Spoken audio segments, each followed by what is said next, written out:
Hi, welcome to the Indian Firebrand TV. War 2, Junior NTR, Super. That is my thumbnail today for my own channel. ఈ చెప్పే ముందు ఒక చిన్న విషయం, అంచెలంచెలుగా ఎదుక్కుంటూ బాలరామాయణం కానించి ఎదుక్కుంటూ ముందుగా లావుగా ఉండి చెబ్బీగా ఉండి దాని తర్వాత యుద్ధ ప్రాతిపదిక మీద సన్నబడి ఒక రేంజ్కి వెళ్ళిపోయాడు. బై ద టైం ఆర్ఆర్ఆర్ తర్వాత ఇంకా పెద్దకి వెళ్ళిపోయాడు. ఓకే, అది రాజమౌళి యొక్క way of crafting the entire characterization. Whatever it is, Rajamouli అంత ఎత్తు ఎదిగాడు, అంత ఎత్తు ఎదుగు కూడా ఈ అతని సినిమాలో యాక్ట్ చేసిన నటులు కూడా అంత పైకి వెళ్ళిపోయారు. యాక్చువల్గా credit goes to Rajamouli, because RRR కంటే ముందు సినిమాలు కూడా అతను సింహాద్రి అని ఈ సినిమాలు ఎంత ఆర్టిఫిషియల్గా ఉన్నా కూడా పెద్ద సక్సెస్ అయిన సినిమాలు. సో ఆ విధంగా గ్రో అయ్యి దాని తర్వాత ఎన్టీఆర్కి ఒక స్టేచర్ వచ్చి మంచి మంచి సినిమాలు చేసి చాలా బాగా పెర్ఫార్మ్ చేయగలడని ఉండే అతనికి నేను సకల కళా వల్లభుడు అని ఒక టైటిల్ ఇచ్చాను. ఇది యాక్చువల్గా ఏవిఎం వాళ్ళు తీసిన ఎస్వి ముత్తురామన్ డైరెక్షన్లో కమల్ హాసన్ చేసిన టైటిల్ అది, సకల కళా వల్లభన్. అంటే అన్ని కళలు బాగా 65 కళ్ళు అంటే ఇంకో కళ ఎక్కువ ఉన్నవాడు ఎవడు అంటే కమల్ హాసన్. రొమాంటిక్ మొత్తం by all means is a very great actor. ఉలగ నాయకని అనిపించుకున్న తర్వాత ఈ నెక్స్ట్ జనరేషన్ వచ్చిన దాంట్లో Junior NTR is one of the fantastic, can sing 5-6 భాషల్లో అతనే చెప్పగలడు అనే దాంతో నేను ఎప్పుడు కూడా ప్లస్గా మాట్లాడతాను. నాకు అతను పరిచయం కూడా కాదు, నాకు బాలకృష్ణ వాళ్ళందరూ పరిచయం కానీ అతను ఇంకా పరిచయం కాదు. అతను అలా పైకి రావడంతో నాకు ఒక సరదా. యాక్ట్ చేయగలిగే స్టార్ ఉంటాను, స్టార్లు అందరూ కూడా యాక్ట్ చేయలేరు, అందరూ చేయరని కాదు, యాక్టింగ్ కూడా వచ్చి actor is different and star is different with stardom. అది నేను కాలేజీలో ఉన్నప్పుడు ఒక ఆర్టికల్ రాశాను, అక్కడ మెడ్రాస్లో ఉన్నప్పుడు. యాక్చువల్గా నాకు బెస్ట్ ప్రైజ్ కూడా వచ్చింది దానికి. So whatever it is, ఒక యాన్సిలరీ సబ్జెక్ట్ మీద నేను ఫిలిమ్స్ తీసుకున్నప్పుడు దాని గురించి రాస్తే what is the difference between an actor and a star అంటే నేను దానికి రాశాను. Star is different, stardom by మాస్లోంచి వెళ్తూ పైకి వచ్చినప్పుడు స్టార్డమ్. యాక్టర్ అంటే యాక్టర్గా కూడా బాగా చేయగలను. నజీరుద్దీన్ షా, ఓం పురి, గిరీష్ కర్నాడ్ వీళ్ళంతా కూడా యాక్టర్స్. ఓకే, అలాగే హాలీవుడ్లో చాలా పేర్లు చెప్పగలను. సో నాకు ఫిలిం స్కూల్ ఉంది కాబట్టి ఫిలిం యాస్పిరెంట్స్ కోసం కూడా నేను అప్పుడప్పుడు చెప్తూ ఉంటాను ఫిలింకి సంబంధించింది. ఆ విధంగా జూనియర్ ఎన్టీఆర్ని బిగినింగు అతని వ్యక్తిగతంగా మాట్లాడే మాటలు కొంచెం ఎక్కువ మాట్లాడేవాడు, నాలుగు తప్పలించుకుంటూ అని సరదాగా కుర్రాడు కాబట్టి అనేవాడు. అంతకుమించి అతని యొక్క నటన మీద ఎప్పుడు కూడా కామెంట్ కొద్దిగా లావు ఉండేవాడు. ఎవడో ఒక సన్యాసి నాతో ఇంటర్వ్యూలు చేసిన ఎవడో ఏదో ఛానల్ మర్చిపోయాను, వాడు అతను నేను మాట్లాడింది కాకుండా ఇప్పుడు తమ్లైన్ జర దరిద్రంగా పెట్టడమే ఇప్పుడు మార్కెట్ అట. సో దాన్ని నేను కంట్రోల్ చేయలేను.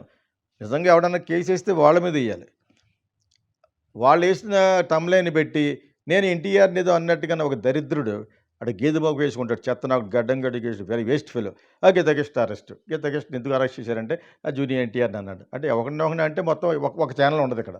ప్లస్ నేను అలాగ అన్నాను, నేను చాలా అథెంటిక్గా మాట్లాడతాను. ప్రతి జూనియర్ ఎన్టీఆర్ కాదు, ఎవరి గురించి నేను తప్పు ఉంటే తప్పు మాట్లాడతాను, గుడ్ మాట్లాడతాను, బ్యాడ్ మాట్లాడతాను, అగ్లీ మాట్లాడతాను. గుడ్ బ్యాడ్ అండ్ అగ్లీ మీ గురించే కదా, నా గురించి మాట్లాడతాను, మా గురువు గారి గురించి కూడా మాట్లాడాను. అంతకంటే వీళ్ళే ఎవరు అంతే తప్పితే దానికి చాలా చాలా అడ్జెక్టివ్స్ పెట్టేసి అన్నట్టుగా వీళ్ళు పెడతా ఉంటారు పైన. దానికి ఇంకా బాగా కసిగా పెట్టినట్టుగా తమ్లైన్లు పెడతారు. ఆ సన్నాసులను అడగాలి మీరు. తమ్లైన్ పెట్టిన ఆ తమ్లైన్ ఒకలాగా ఉందో ఆయన మహాడంతో ఒకలాగా ఉందని చాలామంది కామెంట్ చేసిన రోజులు కూడా ఉన్నాయి. ఆ విధంగా నేను జూనియర్ ఎన్టీఆర్ని అన్న, ఎందుకంటే నాకు అందరికంటే బాగా నచ్చినప్పుడు జూనియర్ ఎన్టీఆర్ యాక్టింగ్లో, అందంలోనూ పాన్ ఇండియా అనౌన్స్మెంట్లో పాన్ ఇండియాగా ప్రూవ్ అయిన యాక్టర్లో ప్రభాస్ని అంటాను. ఇప్పుడు మిగతా వాళ్ళు కూడా వెళ్ళాలి. ఇప్పుడు మహేష్ బాబు ట్రై చేస్తున్నాడు, అందమైన అబ్బాయి రాజమౌళి. దాని తర్వాత అతను కూడా పాన్ ఇండియా వెళ్ళొచ్చు. బట్ అతను కోరుకోలేదు. ఎందుకంటే నాకు బాలీవుడ్లో ఆఫర్ వచ్చినా కూడా నేను బాలీవుడ్లో చేయను, ఇక్కడే కంఫర్టబుల్, ఇక్కడి నుంచి వెళ్ళిన సినిమాలే బోల్డ్ని చాలా బాగా ఆడతాయి ఆ సినిమాలని నమ్మకంతో నేను స్పెషల్గా బాలీవుడ్లో చేయాలి. ఇప్పుడు చిరంజీవి గారు అబ్బాయి చేసినట్టుగా చేయలేదు. చిరంజీవి గారు అబ్బాయి జంజీర్ గింజర్ చేసి అబాస్ పాలు అయిపోయాడు. ఇతను అలాగే ఎప్పుడు కూడా బాలీవుడ్ వాళ్ళు దే కెనాట్ అఫోర్డ్ మీ చాలా గర్వంగా చెప్పాడు. తెలుగు ఇండస్ట్రీని బాగా పెంచుతూ ఎవరో Mahesh Babu, I appreciate him. అదేవిధంగా జూనియర్ ఎన్టీఆర్ కూడా ఎప్పుడు కూడా బాలీవుడ్ని ఎప్పుడు క్రిటిసైజ్ చేయలేదు. ఒక ఎనాలిసిస్లో ఏం తెలియదంటే after RRR who is the highest favourites ఉన్న అదే ఒక ఎనాలిసిస్ ఏబీసీ ఏదో అక్కడ బాంబేలో ఒక కంపెనీ సర్వే చేస్తే జూనియర్ ఎన్టీఆర్ పేరు వచ్చింది number 1, not even Bollywood people. Junior NTR is a highly known and now appreciated by the audience అని వెతుక్కొని ఉంటుంది అందులో. దీని గురించి ఆల్రెడీ 1 year బ్యాక్ మాట్లాడాను. అటువంటి నేను ఎప్పుడైనా జూనియర్ ఎన్టీఆర్ గురించి చెడ్డగా మాట్లాడుతాను. పర్సనల్‌గా ఎక్కడన్నా మాట్లాడుతున్నప్పుడు నువ్వు పాలిటిక్స్ రావద్దు. You have got a bright future అటువంటివి చెప్తాం గానీ, ఏదో ఆడెవడో థంబ్‌నెయిల్ పెట్టింది పెట్టేసేసి గీతాకృష్ణ ఈ విషయం గురించి అరెస్ట్ అని పెట్టాడు. గేదె మొఖం ఎదవ. గేదె మొఖం ఆడు. ఓకే. ఆడు బ్రష్ చేసుకోవడానికుంటా చాలా దరిద్రంగా ఉంటాడు. నేను ఎందుకంటానంటే ఆళ్ళని మరి అలా వాడు పెట్టి అలాగే ఏదో విధంగా నా ఫోటో వేసుకోవాలి. వేసుకుంటే ఆడికి ఒక 10K వస్తదండి. సో, ఆడి గురించి చెప్తున్నాను. అలాంటోళ్ళు ఇద్దరు ముగ్గురున్నారు. ఇక వదిలేయండి. నేను ఎందుకు చెప్తున్నాను, జూనియర్ ఎన్టీఆర్ పట్టుకొచ్చాడు కాబట్టి చెప్తున్నాను. అదేదో వాళ్ళు పెట్టిన థంబ్‌నెయిల్ పెట్టి నా ఫోటో వేసి ఇలాగన్నట్టుగా అనమాట. సో, పక్కన పెట్టి నేను I will never say anything to any actor. నేను వాళ్ళ యొక్క వ్యక్తిగతంగా ఏమైనా తప్పులు చేస్తే పట్టుకుంటాను. సోషల్ మీడియా ఉన్నదెందుకు? మా దాంట్లో ఒకటి పెట్టాం. సోషల్ మీడియా ద్వారా కాస్టింగ్ కౌచ్ కంట్రోల్ చేయొచ్చు. కాస్ట్ అన్యాయాలు కంట్రోల్ చేయొచ్చు. ఇంకా చాలా చాలా అట్రాసిటీస్ కంట్రోల్ చేయొచ్చు. బికాజ్ అందరికీ తెలియపరిస్తేనే విషయం తెలుస్తుంది గవర్నమెంట్‌కి. అంటే సోషల్ మీడియాను వాడుకొని ఇటువంటి అరాచకాలు చేసేవాళ్ళని అరికట్టండి అంటాం. అలా చెప్పినోడిని నాకే పెడుతున్నారు ఈళ్ళు తిరిగి. ఎంత ఎంత అందంగా ఉంది చూడండి ఇది. ఆ గేదె మొహం ఎదవడు. ఆ గేదె మొహం ఎదవని కావాలంటే ఫోన్ చేసి పోలీస్ రిపోర్ట్ కూడా ఇవ్వచ్చు నేను. ఎక్కడరా చూడరా సన్నాసి అని. So, I don't want to ఆడి పేరు ఎందుకు ఎత్తట్లేదంటే, ఆ ఛానల్ పేరు కూడా ఎందుకు ఎత్తట్లేదంటే, అనవసరంగా వాళ్ళని పాపులర్ చేయనవసరం లేదు. నేను చెప్పేది ఎవరి గురించి అనేది చాలామందికి తెలుసు. నన్ను ఫాలో అయ్యేవాళ్ళకి, ఆడిని ఫాలో అయినా వాళ్ళు అపధర్మంగా ఆడు చూసినా కూడా తెలుసు కాబట్టి చెప్తున్నాను. So, here let's come back to the War 2. Hrithik రోషన్‌తో పాటు కాంబినేషన్‌గా అతను చాలా మంచి యాక్టర్. వాళ్ళ ఫాదర్ కూడా మా గురువుగారు సినిమాల్లో చేశారు, రాకేష్ రోషన్. నేను కాలేజీలో ఉన్నప్పుడు బాగా లైక్ చేసేవాడిని. ఎస్పెషల్లీ అతని సినిమా 'ఖేల్ ఖేల్‌మి'లో మంచి సాంగ్‌లో అతను వాడిన గాగుల్స్ అయన్నీ అప్పుడు చాలా ఫ్యాషనబుల్‌గా ఉండేయనమాట. అది రాకేష్ రోషన్. వాళ్ళ బ్రదర్ కూడా నాకు బాగా నచ్చిన music director Rajesh Roshan. 'Julie' music అంత మంచి మంచి మ్యూజిక్ ఇచ్చాడు ఆయన. యాక్చువల్లీ ఆయన సినిమా చేసాడంటే అందులో పాటలు బాగుంటాయి. సో, అటువంటి వాళ్ళ అబ్బాయి రాకేష్ రోషన్. అతను బాగా ఫిజికల్‌గా బాగా వెల్‌గా ఉండి, వాళ్ళ ఫాదర్ డైరెక్షన్‌లోని మంచి మంచి సినిమాలు చేసి చాలా గొప్ప, అతను ఒక సెపరేట్ పర్సన్. అతను వ్యక్తిగతం వదిలేయండి.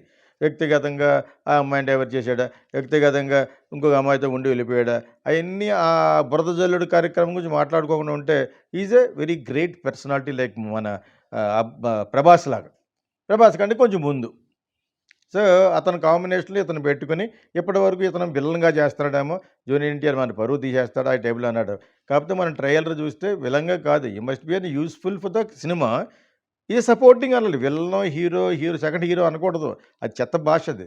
హీరోలాగా ఇంకొక హీరో గాని ఉంటే సపోర్టింగ్ హీరో.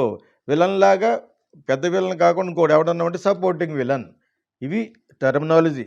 అవార్డులు కూడా అలాగే ఇస్తారు. Supporting artist, supporting character artist, supporting hero, supporting antagonist. అంచేత ఇప్పుడొచ్చిన ట్రైలర్‌లో ఈ లుక్స్ సూపర్. ఫెంటాస్టిక్ ఉన్నాడు. అంతకుముందు అదేదో సినిమా వచ్చింది మొన్న 'కొరటాల శివది'. ఆ సినిమాలో కెమెరామెన్ 'ర్యాండీ' కూడా సరిగ్గా చేయలేదు. పొట్టిగా కనిపించాడు. 'సైఫ్ అలీ ఖాన్' కూడా పొట్టిగా కనిపించి గ్రౌండ్ మీద కెమెరా పెడితే సాధారణంగా పొడుగ్గా కనపడాలి. ఇతనికి అది కూడా తెలియలేదు అన్నట్టుగా అనిపించింది. నాకు 'ర్యాండీ' తెలుసు.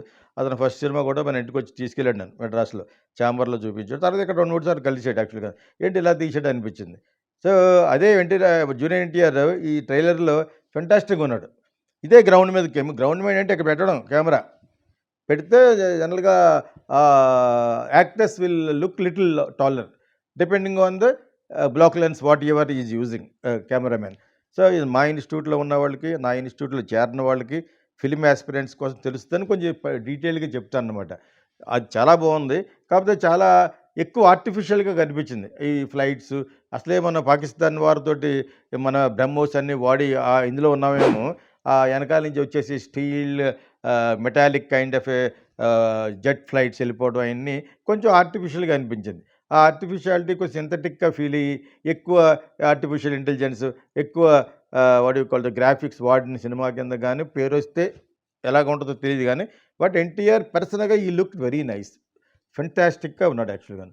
చాలా బాగున్నాడు. బాగా ఆడాలని కోరుకుంటాం.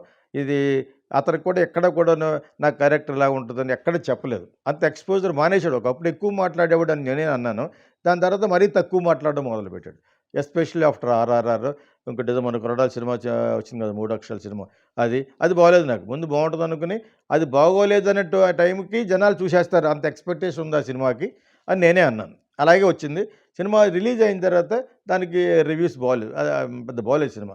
అంటే that is the problem of the director and story writer. ఏదో ఆర్టిఫిషియల్ స్టోరీ లాగనమాట. ఇది కూడా అలాగే కనిపిస్తుంది. ఆర్టిఫిషియల్స్, గన్స్ అవన్నీ ఉన్నాయి యాక్చువల్‌గాను. నేననే కొత్త జోనర్ ఏంటంటే ఒక 3 సంవత్సరాల నుంచి మొత్తుకున్నాను. 'పుష్ప 2' ఎలాగొచ్చిందో, 'పుష్ప 1' ఎలాగొచ్చిందో, అవే అతనికి రికగ్నైజ్ తెచ్చిన డైరెక్టర్‌కి పేరొచ్చిన సినిమాలు. లాజికల్లీ రియలిస్టిక్ అనేది కొత్త జోనర్ ఇప్పుడు. లాజికల్లీ రియలిస్టిక్ ఫిల్మ్స్ తీయండి అని. మరి ఇటువంటి సినిమాలంటే మరి ఇటువంటి సినిమాలు నేనేం చేయలేను. ఇది అయితే ఫ్లైట్లు గిట్లు అన్నీ వెళ్ళిపోతారు. అసలే పాకిస్తాన్ దాంట్లో ఉన్నాం కదా మనం. అవి కూడా ఎన్ని చూసిన మీదట ఈ లైక్ చేయొచ్చు, లైక్ చేయకపోవచ్చు. అది నేను హిట్ కాకుండా ఉండడం అనే రివ్యూ కూడా చెప్పను నేను. సో, నేను ఇందులో ఏం చెప్పానంటే junior NTR like him as an actor. So, అటువంటి యాక్టర్ గురించి నేను ఎప్పుడైనా చెడ్డగా ఎందుకు మాట్లాడతాను, ఇష్టం మాట్లాడి. ప్లస్ ఏమో అతను అంతకుముందు ఎక్కువగా పర్సనల్‌గా మాట్లాడేసేవాడు. అది తక్కువ అని చెప్పాడు. చిరంజీవి నాకు తెలీదు ఆ టైప్‌లో అన్నాడు ఒకప్పుడు అట. సో, అవి కొంచెం ఎక్స్‌ట్రాగా అనిపించినాయి. నాకు ఎన్టీ రామారావు గారు తప్పితే, మా తాతగారు తప్ప ఇంకెవరు తెలీదు. ఆ టైప్‌లో కొన్ని ఆర్టిఫిషియల్‌గా బిహేవ్ చేశాడు. దాని తర్వాత కూర్చోబెట్టారు. 2, 3 సినిమాలు ఫ్లాప్ అయిపోయిన తర్వాత మళ్ళీ దారికొచ్చేసాడని నేనే అంటాను. దాని తర్వాత ఈ నెవర్ అతను ఎంత కంపోజ్డ్‌గా ఉండాలో అంత కంపోజ్డ్‌గా ఫ్యామిలీని కూడా ఎక్కువ చూపించేసి అది చేయడు. ఏదో ప్రశాంత్ నీల్ వాళ్ళందరూ కలిసిన తర్వాత వాళ్ళందరూ కలిసి ఉన్న ఫోటోలు కొన్ని వస్తాయి తప్పితే is well maintained and well managed himself అనమాట. ఆ విధంగా. ఈ సినిమా గురించి కూడా ఎక్కడ చెప్పలేదు ఇప్పటివరకు. ట్రైలర్ వచ్చింది చూసుకోమన్నారు. అది బర్త్‌డే సందర్భంగా మే 20th దే హావ్ రిలీజ్డ్. చాలా బాగుందది. సినిమా కూడా అలాగే ఉండొచ్చు. కానీ ఎక్కువ ఆర్టిఫిషియాలిటీ ఉంటే కొంచెం డేంజర్ ఉందనమాట. అంతవరకు చెప్పగలను. Otherwise junior NTR looked superb. All film lovers, here comes Geeta Krishna International Film School. Ever seen Kokila, Sankirthana and Kijirallu? Meet Geeta Krishna, the genius behind these iconic films.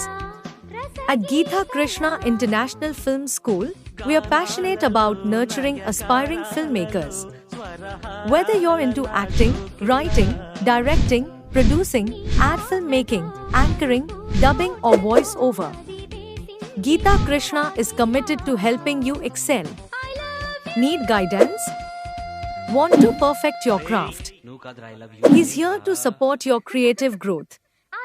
Join our institute and let's shape the future of cinema together.